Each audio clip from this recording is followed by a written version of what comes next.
Hey guys, if someone had asked you again, depending on how old you are so far, how much have you spent on your personal development? How much so far? So I stumbled on this Reddit, onto this Reddit thread of someone who was giving his 5 takeaways after spending about $10,000 on personal development. I have spent some pennies. Compared to that, I spent some pennies on personal development, and I will go. Let's go through his takeaways to see if we can relate. And also, if you find any of these interesting or if you find any of these relatable, please drop in the comment. If any of these point speaks to you, drop in the comment. And also, I wouldn't mind knowing how much have you spent so far on personal development. And without further ado, let's go. He says the thread say I'll read through it. I spent over $10,000 on personal development courses, book, and apps so I can reach my potential. So basically, obviously, this is somebody that realized that he has potential, realized that he can do a lot, accomplish a lot in their life, in his or her life, right? The person realized that they have something in their person that needed to be displayed in the world, and they spend that much money, $10,000, in order to reach their full potential, and that is very much commendable. I admire that, honestly, because there's a lot of people that spend money on external pleasure instead of doing the work from the inside, and $10,000 to do the work from the inside is very much worth it. So the first takeaway for him is your health and energy level acts as foundation for your life. Your health and energy level acts as foundation for your life. You can't achieve greatness if you're tired and out of shape.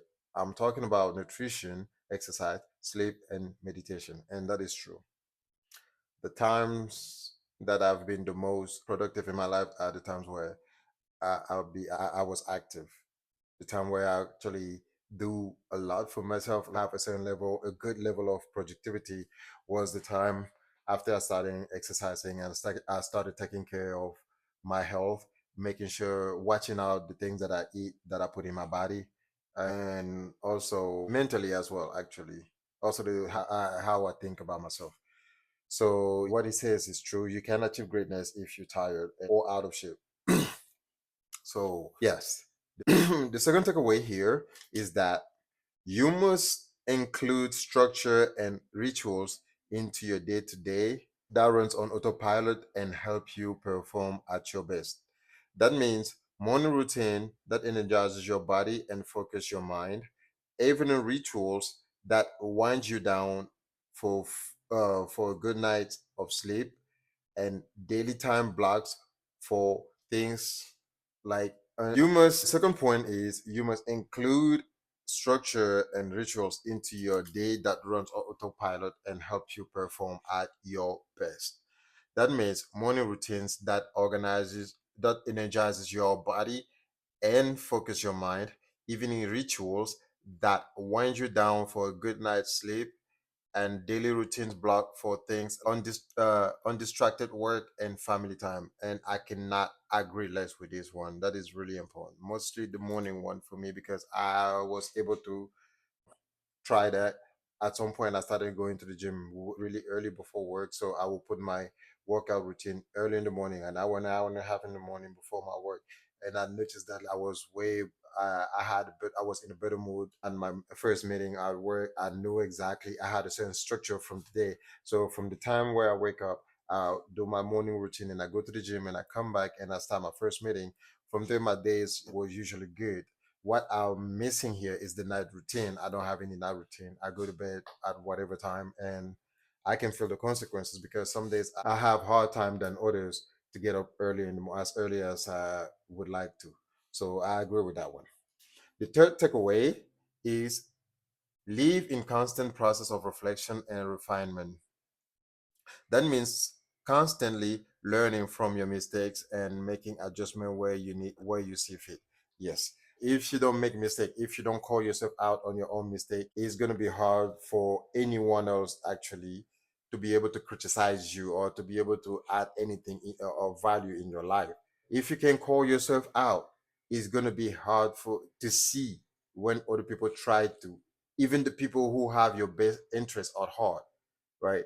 If you're not able to do that, you will feel like any criticism is an attack.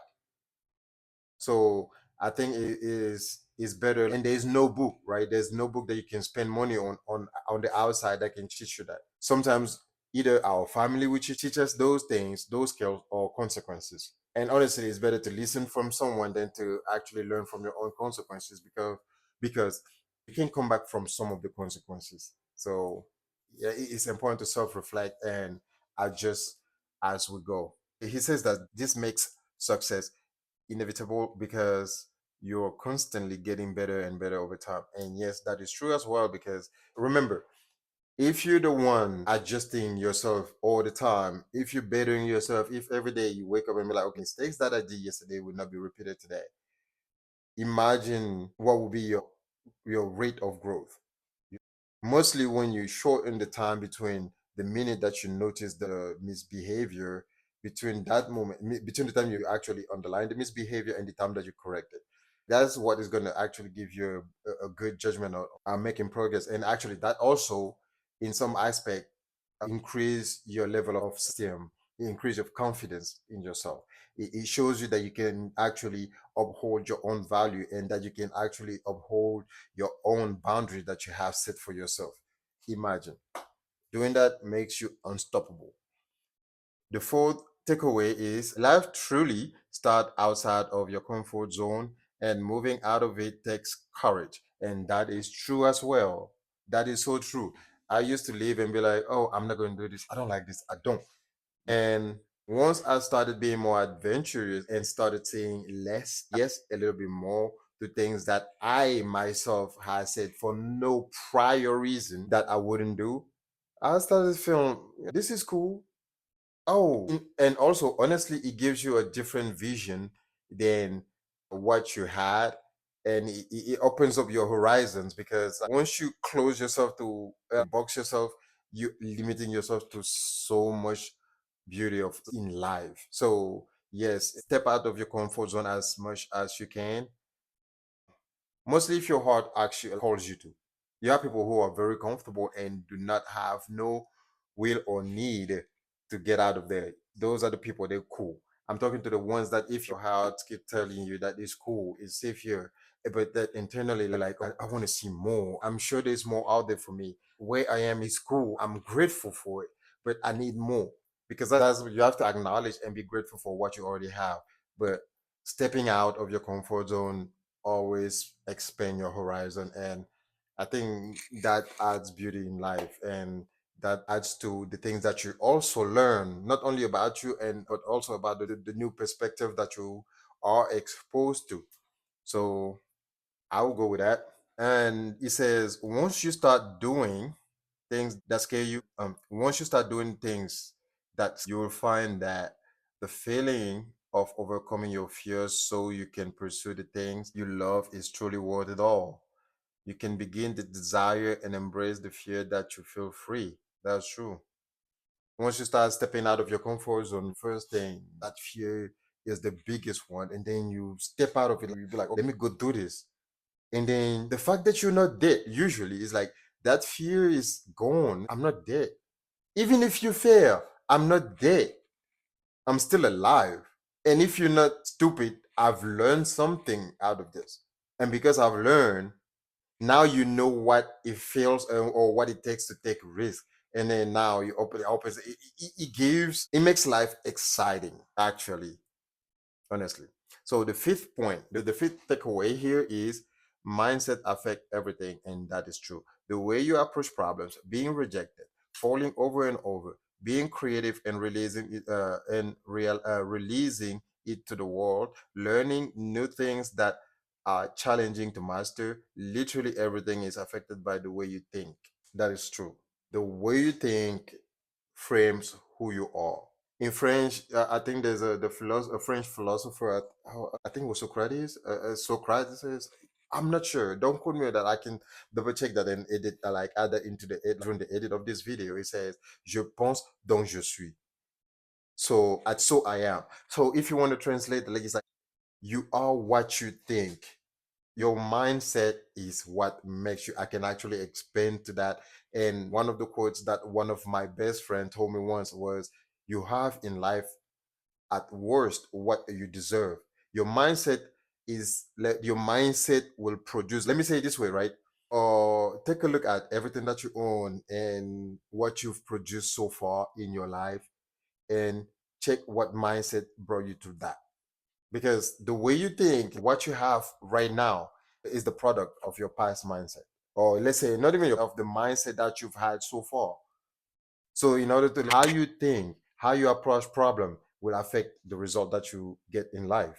So it's important to check out your mindset and check out where you are in the way you think. Check making sure that how you think is healthy for you and is in accordance with the person that you're trying to be or the future version of yourself. So I think we went through the top fives, and I would agree to that top five spending thing. He spent 10,000, so we don't have to. And I think this takeaway can be really helpful for anyone who would actually want to apply it, because it's not just to learn; it's also applying and actually intentionally try to apply. Because if you don't intentionally try to apply, you will feel like, oh, I know all of these things, but I'm no better still. Knowledge is power, but application creates. Oh, I just made that up. If it don't make sense, well, leave a comment below. Tell me what you think. Tell me how much you spend on your personal development so far, and drop a comment, drop a suggestions, click the follow button, and see you next time.